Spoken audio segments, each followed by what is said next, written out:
My name is Sophie. I'm 29 years old and I live in Los Angeles. I've been with Daniel, who I think is the love of my life, for 5 years. When we met, we were in a bookstore, looking at the same novel, when our eyes met and we started chatting.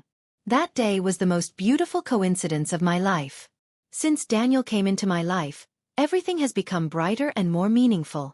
I felt safe and loving with him. Throughout our relationship, everything seemed to be fine. We had our little arguments, but our love always prevailed. Last month, Daniel proposed to me at sunset on the beach. I was so touched at that moment that I couldn't hold back the tears. After I said, yes, everything happened quickly. The wedding preparations started, our families met.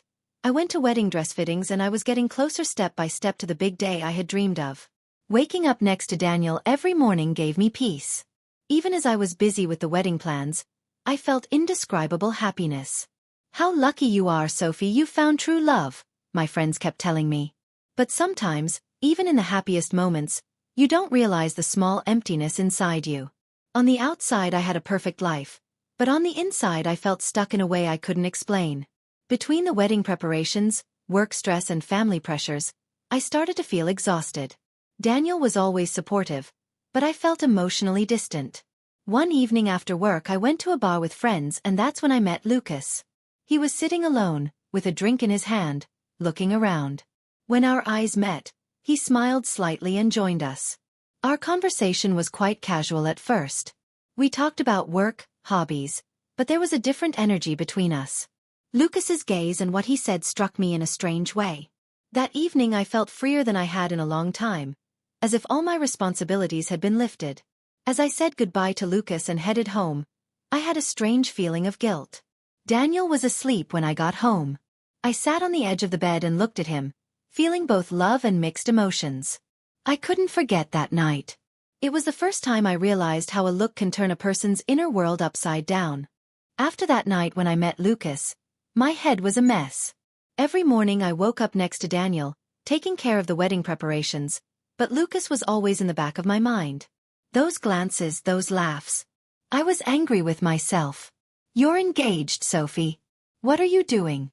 But after that night, a curiosity and excitement sprouted inside me that I couldn't suppress. For a week I tried to forget Lucas, but I couldn't. I thought about going back to the bar where we met that night. Maybe he's there again, I thought to myself. Just that thought was enough to make my heart beat faster. One Friday night after work, I plucked up the courage and went to that bar. My heart skipped a beat when I saw Lucas in the crowd. He was sitting in the same corner. He smiled when he noticed me. I sat next to him, my hands shaking. I knew we'd meet again, he said. This sentence both excited and frightened me. Our conversation was deeper this time. We talked about our dreams, our fears. Lucas made me feel understood. I realized that even with Daniel I had never spoken so openly. As the hours passed, the atmosphere became more intimate. Our eye contact grew longer. Even the silence took on meaning. Those forbidden feelings inside me were getting stronger. But my logic was still resisting. I shouldn't do this, I said inwardly. But when Lucas's fingers touched my hands, all my logic was swept aside. In that moment my heart ruled my body. There's an art gallery a few blocks away. It's open at night, Lucas said. Yeah, I said, as if I wasn't in control.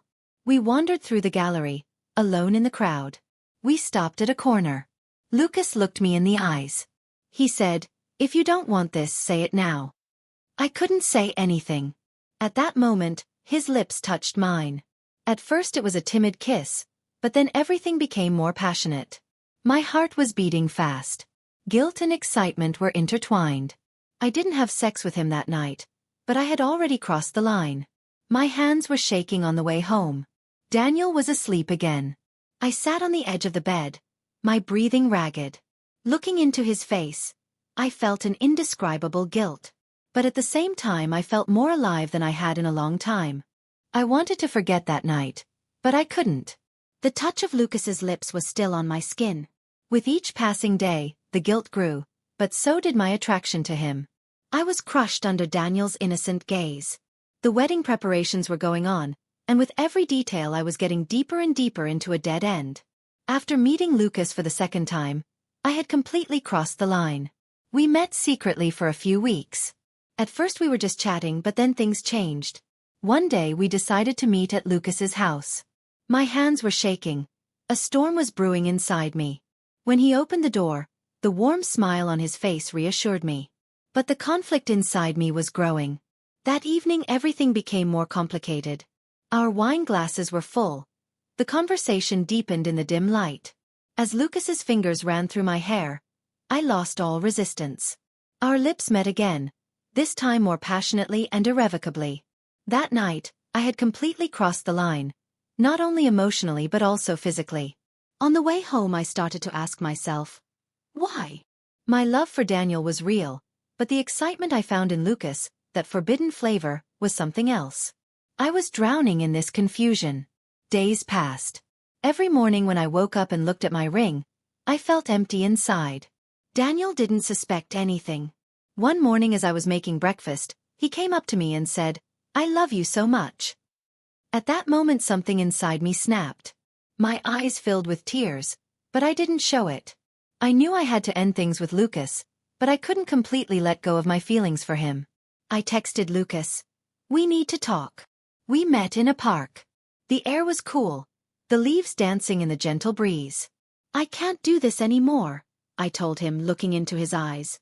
Lucas was silent. Then he said, "I know," he said, "but I'll never forget these moments." We broke up. I was heartbroken, but a little relieved. On the way home, I found Daniel waiting for me on the couch. I sat down next to him. I swallowed and asked, "You know, sometimes people make mistakes." Daniel looked at me, his brow slightly furrowed. "Sophie, what do you mean?" I couldn't admit it. "Nothing. I just thought about it," I said. In that moment I realized that sometimes telling the truth is the hardest thing to do, but it's also the right thing to do. But I didn't dare. I took my ring off my finger and went to my room. I looked in the mirror. I was alone with the weight of facing myself. If you liked this story, don't forget to subscribe to my channel, like the video and share your thoughts in the comments.